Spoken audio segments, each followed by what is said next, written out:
Why is that dark? Again. I need your duct tape, McCoy. Hold on. Okay. Later. All right, here we go. Later. SiO2. Network covalent. Very good. Anything with silicon is network covalent. Anything with silicon. Actually, anything in group 14, carbon, silicon, germanium specifically, those three, all use network covalent bonding, even with themselves. All right, so that kind of gives away some of the other stuff there. All right, so carbon, silicon, germanium all form network covalent, and that's because they have 4 valence electrons. So SiO2, which is quartz, really, really, really strong, super high melting point. Okay, Mg, metallic, good. CaO, ionic. Make sure you stop me if you're confused or you need time. CO2, No. molecular. Why? Because that was the old covalent in regents. Remember, 2 nonmetals in regents meant covalent. That's not the case anymore. Now network covalents basically only involve group 14. That's it. Network covalents basically only involve group 14. Carbon, silicon, germanium. So all the stuff you previously learned in regents about covalent, just erase that and replace it with molecular. Okay. So CO2 is molecular, and that's because this solid dry ice, each CO2 molecule is attracted to another CO2 molecule, and that's called molecular solids. The network covalent's a little different. I'm going to show you some images online that help you kind of understand the difference there, and then the book too has crystal structure, so hopefully when you see it, it'll make a little more sense. All right. The confusing part, though, and again, I have to tell you everything now. There's no holding back in AP Chem.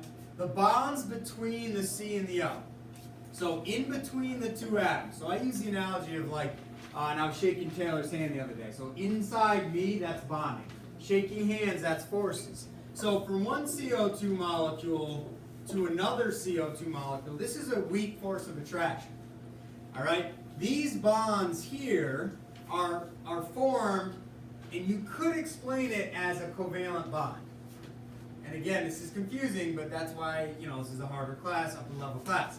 Even though these bonds can be classified as covalent bonds, which they are, this is not a covalent solid. It's not a covalent structure. It's a molecular structure. This is a covalent structure because it's special. The network covalents are special. So again, the bonding here, yes, you can tell me it's covalent because it is, but the structure in the way CO2 is held together as a sample, it's called a molecular substance. So molecular means big picture. The bonds are covalent, but that's not how it's classified. All right, it's classified as a molecular solid. This is classified as a network solid. So there's a difference there. All right, even though the bonds here are covalent and the bonds here are covalent, this is very weak, so it's called a molecular structure, a molecular solid. And yes, it is confusing, but if you can remember group 14, and only group 14 basically, is involved with network covalent, then you'll start to get the hang of it. All right? So we'll come back to that. All right, AR. It is atomic, yeah. It's just as weak as a molecular solid. So a molecular solid means you have molecules that are the bonding points or the force of attraction points. In other words, you have one molecule attracted to another, holding this sample together. Here you don't have molecules, you have atoms. So atomic solid, but atomic solids like MgS also is an atomic solid, but it's metallic, so it's ridiculously strong compared to weak noble gas. This is much weaker than this. So again, there's confusion as far as the terms, I get that. So only practice will help, right? Practice problems, labs, stuff like that. So anyways, this uses weak forces of attraction to hold the atoms close together. All right, zinc solid, metallic, CCO4, molecular. So CO2 and CCO4, both molecular. C is group 14 though. Yep. I don't like you. PCl3, molecular. I don't like PCl3 though is going to be stronger than these two. So it would have a higher melting point. Why? Think geometry. This is linear, this is tetrahedral, this looks like NH3. Trigonal pyramidal. So the CLs are getting bent down. This has a dipole, so it's going to have stronger forces, so it's going to have higher melting point. This is where we're going to get it. This is what we're going to get into. So you can tell me these are all molecular, but you need to know these two are significantly weaker than this one. Why? Because it has a dipole moment to pull it. So stronger forces, dipole-dipole interaction. These just have dispersion, under-dispersion forces. All right, H2O, molecular. Okay, molecular. It's not a network covalent. That's silicon, carbon, except, and I understand, she said, well, carbon's in group 14, yes. So here's the best way to explain it. Anything with carbon is called what? What's the classification? Anything with carbon? Organic, right? All organics are molecular, basically. You lied to us. Except You lied to us. when you have carbon solid, that's just a pure sample of carbon. Even though it's organic, it's actually just like this, network solid, Are you serious? network covalent. I'm Yep. going backwards. Um, Oh my God. So don't overthink that, because I'm just gonna get, there's like 4 or 5 network covalents. Those are the only ones anyone ever talks about. So we'll just make sure we know those, and then that's it. Everything else with carbon is basically molecular. All right. Okay. So water, again, it's molecular, but it's stronger, actually stronger than these 3, right? So if these 4 are all molecular, this is much stronger. Why? What type of forces does it have? It has special forces. Hi. Hydrogen bonding, which is not a bond, it's a force. So that's water would have a higher boiling point, melting point than these. Okay? These 2 actually exist as gases in this room. I don't know about this actually, but these 2 are gases. So the fact that they're a gas in this room and water is a liquid, that means it's stronger. Okay. FeCl3, ionic. SiC, network covalent. NH3. Molecular, again, it would be stronger than these 3. Water is actually stronger than NH3 as far as the forces, but it also has hydrogen bonding. Who remembers what are the 3 elements with H? It's N, O, F, right? NOF.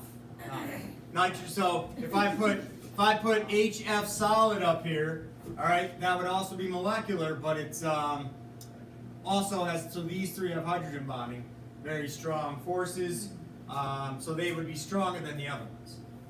Carbon solid, network covalent. Germanium solid, network covalent. Graphite has network covalent bonding. Graphite is pure carbon. What else is?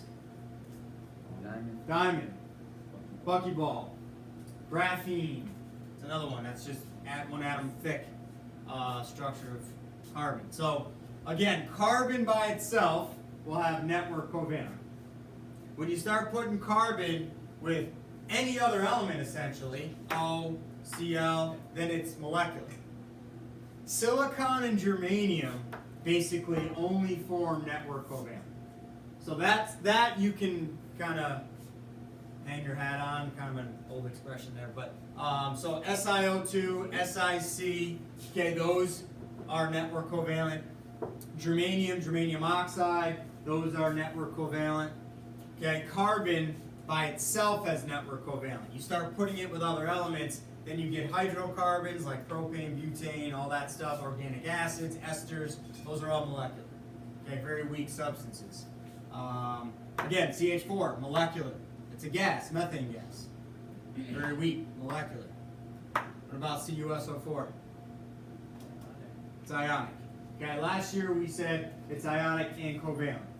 Well, last year or 2 years ago, whatever, depending on who you are. But because ionic uses positive negative ions, Cu plus 2, SO4 minus 2, so they're attracted to each other, all right, with ionic bonding, and then between the S's and the O's, the S and the O's, that's where your covalent bonds are, and that's not wrong, that's right, but we're just going to treat this as ionic. All right, we're going to treat that as ionic because that's what holds copper sulfate together. Is the ionic force, the Coulombic attraction between the Cu plus 2, SO4 minus 2. And then germanium solid would be network solid. All right, so the only ones that really have atoms bonded to other atoms are these three right here, and that's where it gets a little confusing. So if you have, actually, sorry, and then these two. So these two, because they're network covalent, have 0 forces of attraction. Okay? So when I was shaking hands with Taylor the other day, that shaking hands is a force of attraction. If I was germanium and she was germanium, and we were to shake hands, this is like a weird example, but then our hands would like meld together. We would have one arm between us. Okay? That's what it's like when these two bond with each other, attract to each other. There's actually no forces. It's all bonds, so it's really strong. Same thing here and here. There's no forces of attraction in network covalent. So see how this dotted line, the best I can do on the board, in notes or online or in the book, the best they can do is solid lines represent bonds, dotted lines are forces, like dispersion and hydrogen and dipole. So if you have SiO2, this is what it looks like. So each O and each Si are bonded to each other, and it just repeats like a zillion times. It's a very strong crystal because there's none of this dotted line stuff. So network covalents, including these two, don't have forces. So they're really, really strong. Everything else has some sort of force. Between, where am I here? Ca and O. There's a force between the Ca plus 2 and the O minus 2. It's not really a bond like that. It's a force. It's Coulombic, positive negative attraction. We're going to talk more about that. So that's why these are so strong. Between Mg and another Mg, it's a force. It's a Coulombic force. There's a Coulombic force of attraction. Same thing here and here. So these, the atomic solids have forces. Network covalents don't. These obviously have forces. Molecular have forces. So I'm trying to just use the examples so you have a visual while I'm explaining it. I'm going to show you the crystals now in the book, online. I got some pictures, and then we'll get into the forces. And again, the forces in these three also means the bonds. It's one and the same because you only have two atoms. So if you have two atoms and they're attracted to each other, you can call that attraction a bond or a force. It's kind of the same thing for atomic solids. It's when you talk about molecules, that's when you got differences. There's a bond and a force. So I'm not trying to confuse you, I'm just trying to throw it all out there. All right. So go to your book, page 488. I don't really get into this too much anymore. It's not on the AP test. There's different types of crystals. There's body-centered, face-centered. What the heck's the other one? Body-centered crystals. Simple, cubic, body-centered, face-centered. That's like the type of crystal. So if you were to break down salt and look at one individual, it's called unit cell. This is what page 48 kind of shows. If you look up at the top there, figure 11.25 there, that's NaCl. That's the attraction between the Na plus, Cl minus, and the unit cell dimensions. We don't get into any of that. I show you that there's a simple unit cell, it's called, of every ionic solid, every metallic solid that ever was, or ever is, I should say. And anyways, there's different combinations. If you look at A at the bottom, A, then B, then C, those are all the simplest part of a large structure. So think of like, you take like 1,000 Legos and you put them together in a big cube. Each individual Lego is one of these things. So you have 1,000 of them that look the same. You take one little piece out, that's what a unit cell is. Or think of bricks. You use like, whatever, thousands of bricks to build a house or a school, whatever. Take one brick. That's what a unit cell is. We're not going to really get into it. I just wanted to show you the picture. So all of these solids have some sort of structure to it in its basic form, and that's what these crystal structures are. These unit cells are called. All right. We don't need to know more than that. We're going to move on. But when it's ionic, you have metal, non-metal, and if you look at figure 11.25, that's pretty. It's a good example of NaCl. Which one do you think's Na? Which one do you think's Cl? Na plus Cl minus in that picture. You have the gray ones, which are little, and then what, brownish, the bigger ones. So which one? The brown ones are Na, and the small ones are Cl. Flip it. The little ones are Na plus, big ones are Cl minus. Why? Look over on page 489. It labels on the top right corner there. Why is so Trevor? Why is it flipped there? Why does it make sense? Na plus is smaller than Cl minus. If anyone wants to jump in here. Has what?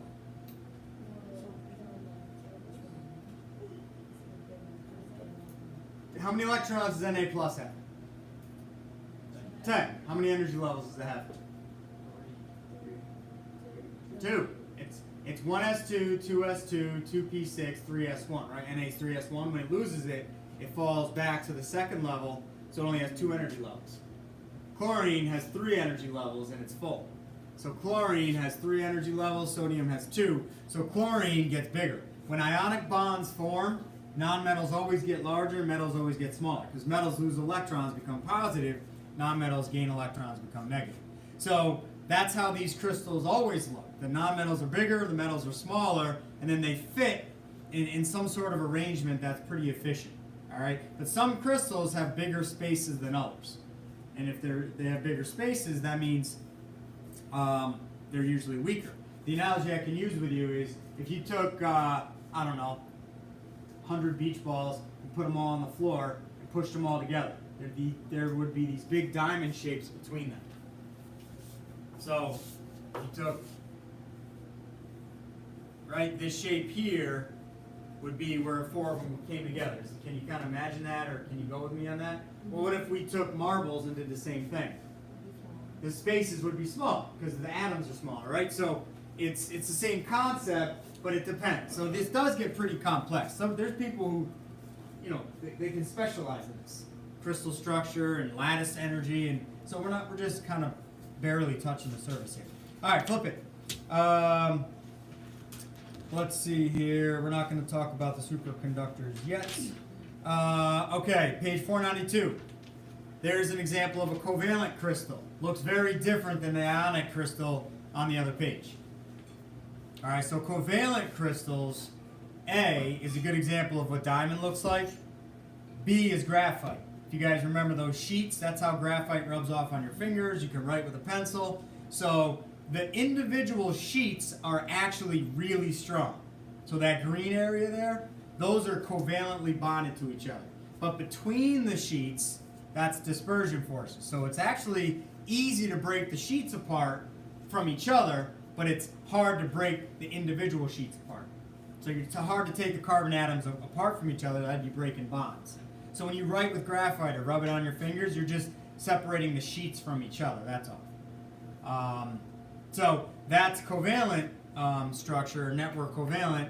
A is a good example. Okay, 3-dimensional. Each line is a bond. There's no forces in there. There's no forces in there at all. Go back to 488 again. So if you look at the picture above the crystal, the giant potassium dihydride phosphate crystals, the picture above, we were just looking at it, 11.25. So you have your NaCl, and it alternates so they have opposite charge touching, plus negative, or positive, negative, positive, negative. There isn't actually a bond there, it's more of a Coulombic force. So ionic bonds, they are a bond, but they're really just a strong force is really what they are. So it's totally different than with covalent. And the best way to explain that is if these are sharing electrons here, it makes sense they're going to form an actual bond because neither one's letting go of the electrons. But if you have something like salt or calcium oxide, Ca is losing the electrons, oxygen has them, so they're not sharing, so that creates a really strong force. So bonds can really only be formed if you're sharing electrons. If electrons are being transferred, then you can't have a bond, it's a force, because one loses, one gains. And that's what's going on in metals too. Metals and ionics are very similar with that concept. There's no one really, it's not really a bond, it's a force. All right, we call it bonding because it's ridiculously strong, kind of like hydrogen bonding. And again, I know a lot of this is confusing. All right, I'm just kind of throwing everything out there. With the worksheets in the lab, it will help hopefully. All right, moving on.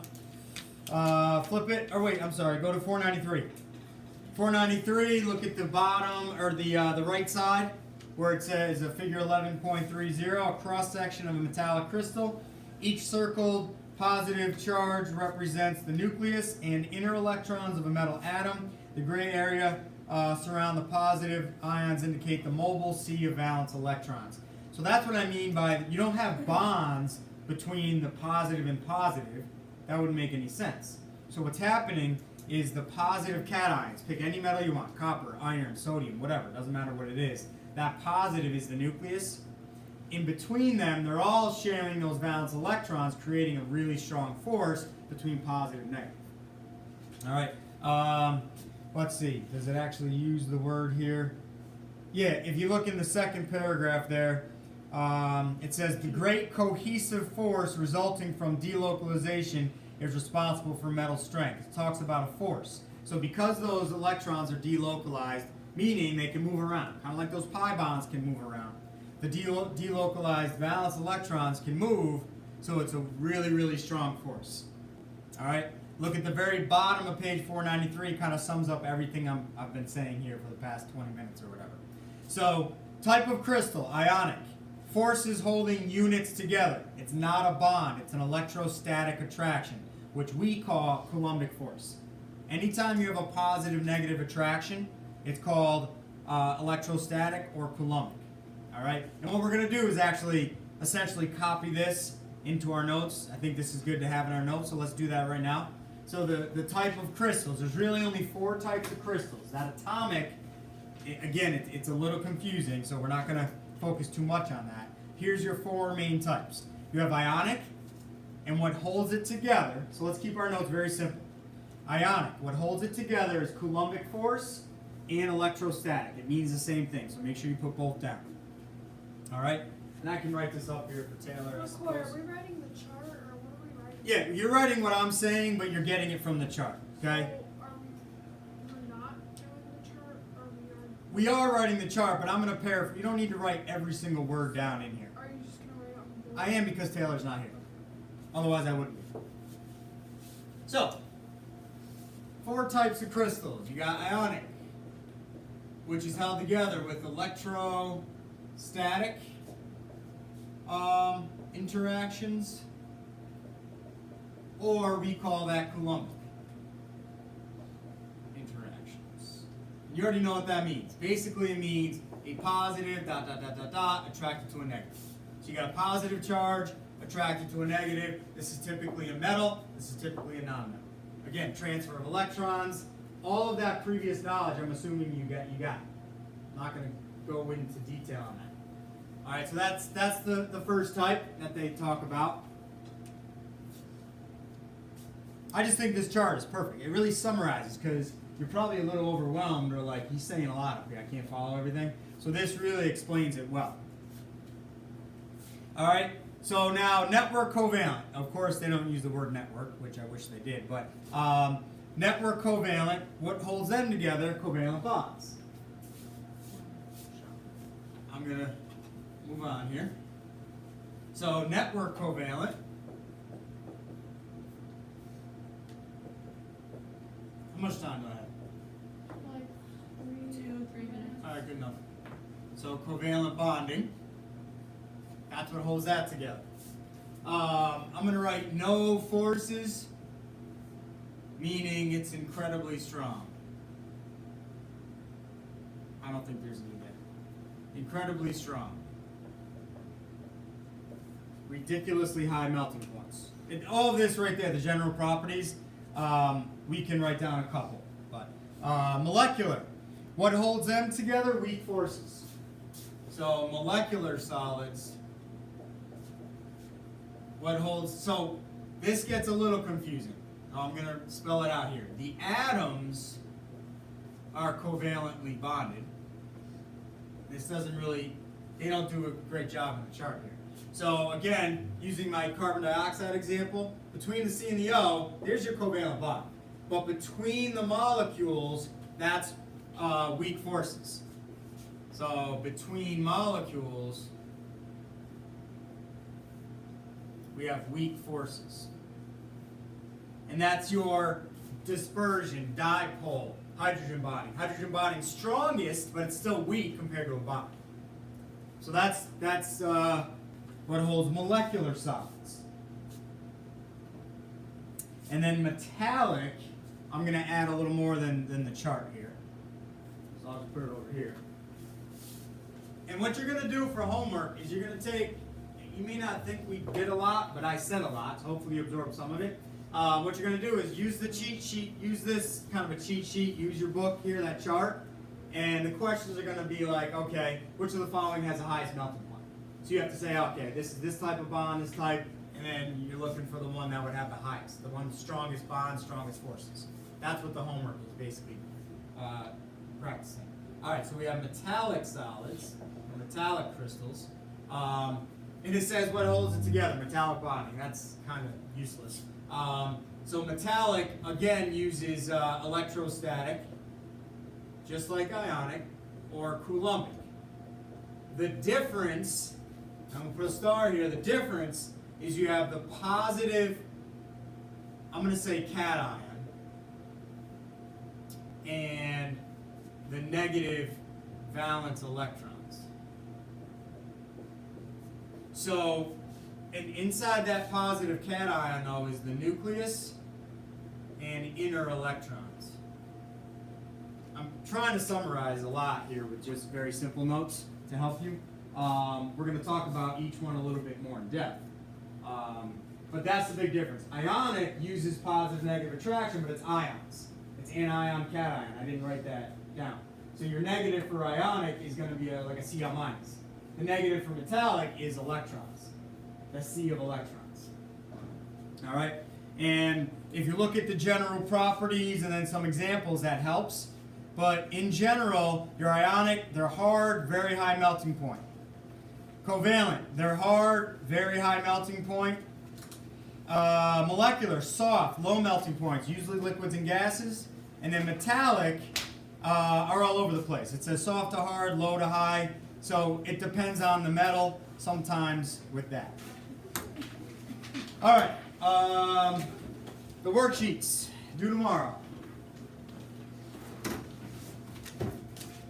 It's not too many problems here. You got, let's see, you got 11 questions, multiple choice here, and then 5, but they have multiple parts here. What's going on, guys? So these are due tomorrow. Don't do anything with the lab. We'll talk about that tomorrow. Don't worry about the pre-lab. We'll do it tomorrow. And give these to your friends over there.